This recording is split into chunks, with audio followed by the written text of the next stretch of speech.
నమస్తే, నేను Yogita. Welcome to సత్యాగ్రహి. ఆర్టీసీపై మళ్లీ కుట్రలు మొదలయ్యాయా అంటే అవుననే సమాధానం వస్తోంది.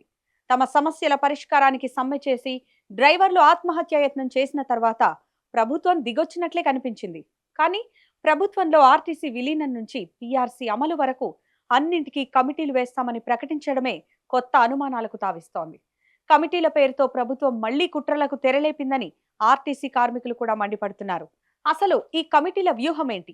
ప్రభుత్వ ప్రతిపాదనలపై ఆర్టీసీ నాయకులు ఎందుకు ఫైర్ అవుతున్నారు? ఇప్పుడు డీటెయిల్డ్ గా చూద్దాం. ఆర్టీసీకి రేవంత్ రెడ్డి మరో ధోకా ఇచ్చేందుకు రెడీ అయ్యారు.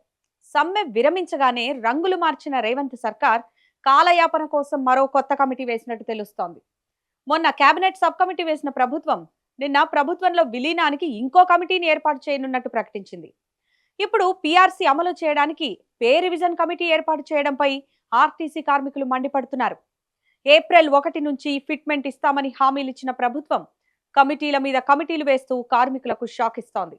విలీనం కోసం సమ్మె చేస్తే కనీసం ఫిట్మెంట్ ఇస్తున్నారని ఆనందపడిన ఆర్టీసీ కార్మికులు అసలు అదెప్పుడొస్తుందో తెలియక టెన్షన్ పడుతున్నారు. నిజానికి ఆర్టీసీ కార్మికులు అడిగిన ఫిట్మెంట్ కంటే ప్రభుత్వం ఇస్తోంది తక్కువ. అయినా సరే అనుకుంటే దానికి కూడా కమిటీ వేయడంపై ఆర్టీసీ కార్మికులు ఆందోళన వ్యక్తం చేస్తున్నారు. మరోవైపు రాష్ట్రంలో ప్రభుత్వంలో ఆర్టీసీ ఉద్యోగులను విలీనం చేసే అంశాన్ని తేల్చేందుకు కమిటీ ఏర్పాటు చేయాలని ప్రభుత్వం తీసుకున్న నిర్ణయం ఇప్పుడు ఆర్టీసీ కార్మిక సంఘాల్లో అలజడికి కారణమవుతోంది. ఈ కమిటీలో అధికారులతో పాటు కార్మిక సంఘాల ప్రతినిధులు కూడా సభ్యులుగా ఉంటారని సమ్మె ముగింపు చర్చల సందర్భంగా మంత్రుల కమిటీ ప్రకటించింది. కానీ ఇక్కడే ఇప్పుడు కొందరు కార్మిక నేతలు, కార్మిక సంఘాల ఇతర ప్రతినిధుల మధ్య వివాదానికి కారణమైంది. కమిటీలో అన్ని కార్మిక సంఘాల ప్రతినిధులు కాకుండా కేవలం గుర్తింపు యూనియన్ ప్రతినిధులు మాత్రమే ఉండేలా ప్రభుత్వంలోని కొందరు నేతలు తెర వెనక చక్రం తిప్పుతున్నారంటూ పలు కార్మిక సంఘాల నేతలు ఆరోపిస్తున్నారు. సమ్మె విరమణ కోసం జరిపిన చర్చల సమయంలోనే కమిటీలో కార్మికుల ప్రాతినిధ్యంపై కూడా మాట్లాడినట్లు తెలిసింది.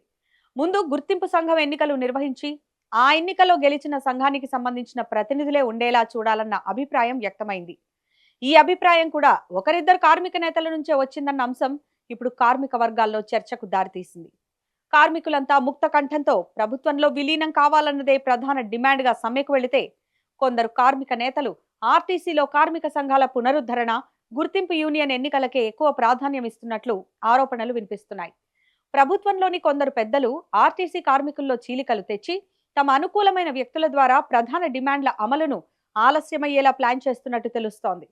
గుర్తింపు యూనియన్ ముసుగులో తమ డిమాండ్లకు ఎవరూ అడ్డుపడకూడదంటే జేఏసీ తరహాలో అన్ని సంఘాల ప్రతినిధులకు కమిటీలో ప్రాతినిధ్యం దక్కడమే కరెక్ట్ అని అభిప్రాయపడుతున్నారు.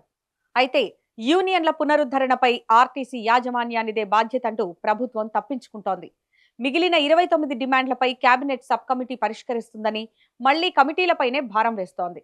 అసలు కమిటీ నివేదికలు ఎప్పుడు ఇస్తారో, డిమాండ్లు ఎప్పుడు తీరతాయోనని కంగారు పడుతున్న కార్మికులు ఈ యూనియన్ల పేరుతో ప్రభుత్వంలోని కొందరు కీలక నేతలు జేఏసీల్లో చీలికలు తెచ్చి అసలుకే ఎసరు తెస్తారేమోనని టెన్షన్ పడుతున్నారు. మొత్తానికి కాంగ్రెస్ మళ్లీ గేమ్స్ స్టార్ట్ చేసిందని, ఇదిలాగే కంటిన్యూ అయితే మరోసారి తమ సత్తా చూపిస్తామని ఆర్టీసీ నాయకులు మండిపడుతున్నారు. చూసారుగా, ఇక మీ అభిప్రాయాన్ని ఈ వీడియో కింద కామెంట్ సెక్షన్ లో తెలియజేయండి. అలాగే వీడియో నచ్చితే లైక్ చేయండి, షేర్ చేయండి, మర్చిపోకుండా సబ్స్క్రైబ్ కూడా చేయండి. Thanks for watching.